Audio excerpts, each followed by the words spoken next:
ఎవరి నెత్తినైతే చేయబెడతానో వారు వెంటనే భస్మమైపోయేటటువంటి వరాన్ని ప్రసాదించమన్నాడు. తపస్సుకు మెచ్చినటువంటి శంకరుడు తదాస్తు ఇచ్చాను పో అన్నాడు. అప్పుడు భస్మాసుడు ఆ ప్రదేశాన్నంతా వెతుకుతున్నాడు.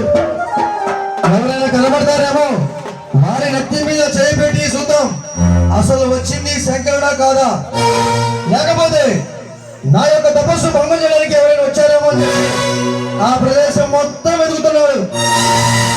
ఎవరూ కనబడలేదు. ఎదురుగా ఎవరున్నారండి? ఎదురుగా శంకరుడు ఉన్నారు. ఏదైతే ఇతంతో పని అయిపోయింది కదా, ఈ శంకరుడు నెత్తి మీద చేపెట్టి చూద్దాం అని చూస్తున్నారు. అప్పుడు శంకరుడికి తెలిసిపోయింది, ఓహో నా నెత్తి మీద చేపెట్టి నన్నే భస్మం చేద్దాం అనుకున్నాడు శంకరుడు. భూలోకం వైపు పరుగులు తీస్తున్నాడు.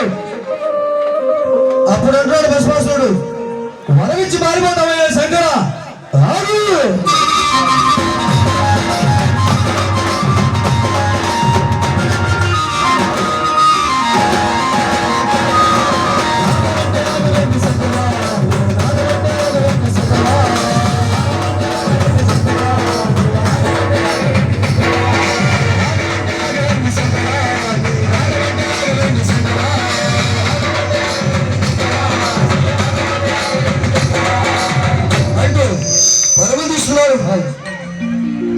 ఆగమంటే ఆగమండి శంకర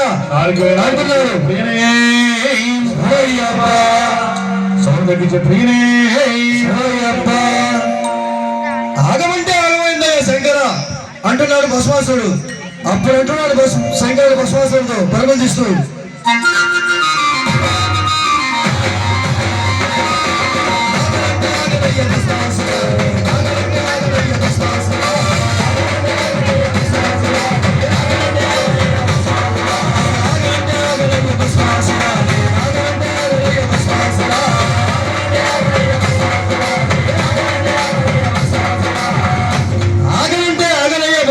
అంటూ పరుగులు తీస్తున్నాడు శంకరుడు. పాపం ఆ పరుగులు తీస్తున్నటువంటి శంకరుని ఎవరు చూశారయ్యా అంటే ఆకాశ మార్గాన్ని వెళ్తున్న నారద మునేంద్ర వారు చూసి,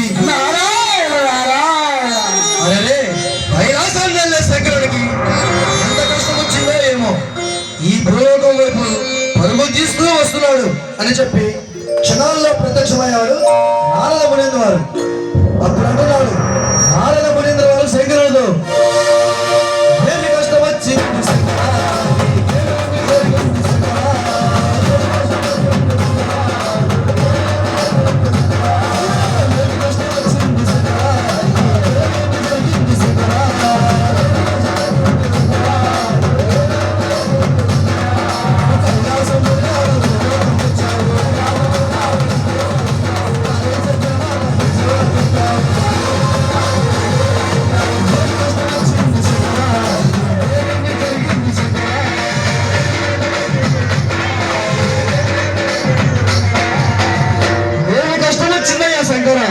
హాయిగా ఆ కైలాసంలో ఉండగా ఈ భూలోకంలో పరుగులు చూస్తూ ఉన్నావు అని అన్నారు నారద ముని వారు.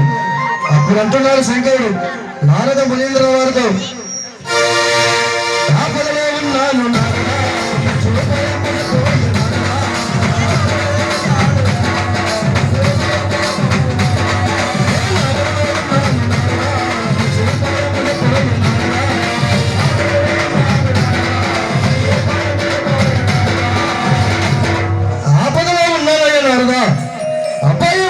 ఉపాయము ఏదైనా ఉంటే చెప్పమన్నారు.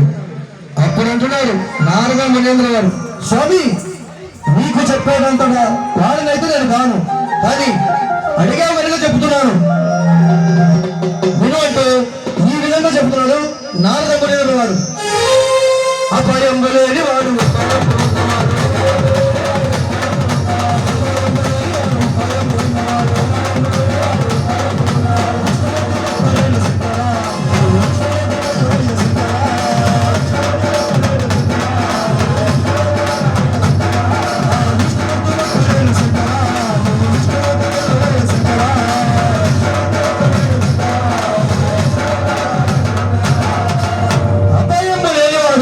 మరియు ఉపాయం ఉన్నవాడు ఆ విష్ణుమూర్తి ఒక్కడేనయ్యా శంకర, నువ్వు విష్ణులోకం వెళ్ళవయ్యా అన్నాడు. ఆపదలో ఉన్నాడు కదా మరి నా శంకరుడు. వెంటనే విష్ణులోకం ప్రయాణమయ్యాడు. ఎప్పుడైతే విష్ణులోకం ప్రత్యక్షమయ్యాడో విష్ణుమూర్తి చూసి ఎదురుగా వచ్చి ఈ విధంగా అంటున్నాడు శంకరుడితో, ఏమి కష్టం వచ్చి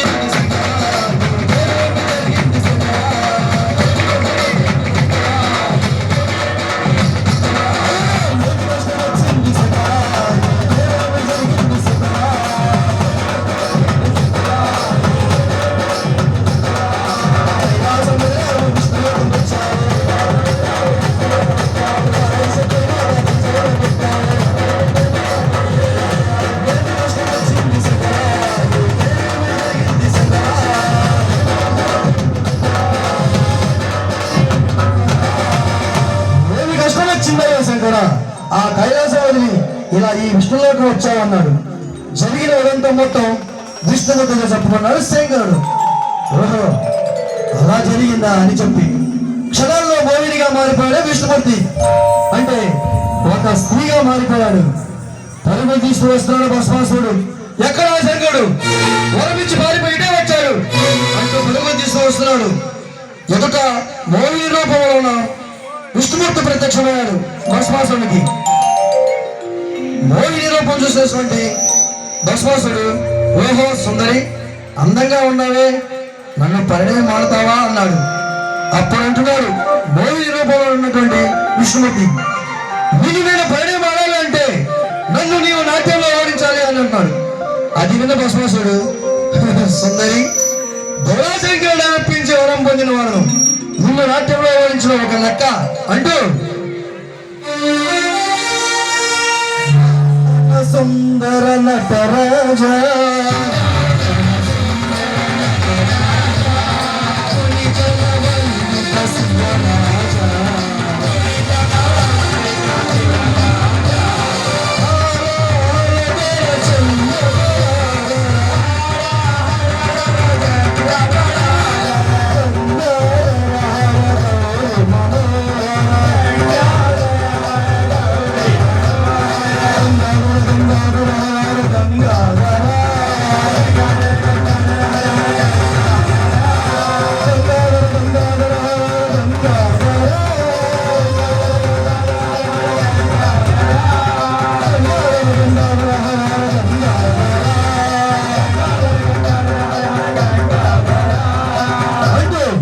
నాట్యంలో మునిగిపోయారు మోహిని భస్మాసురుడు.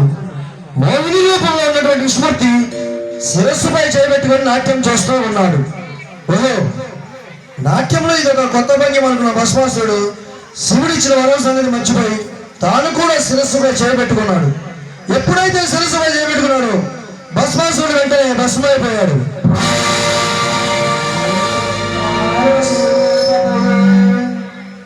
నమ పార్వతీ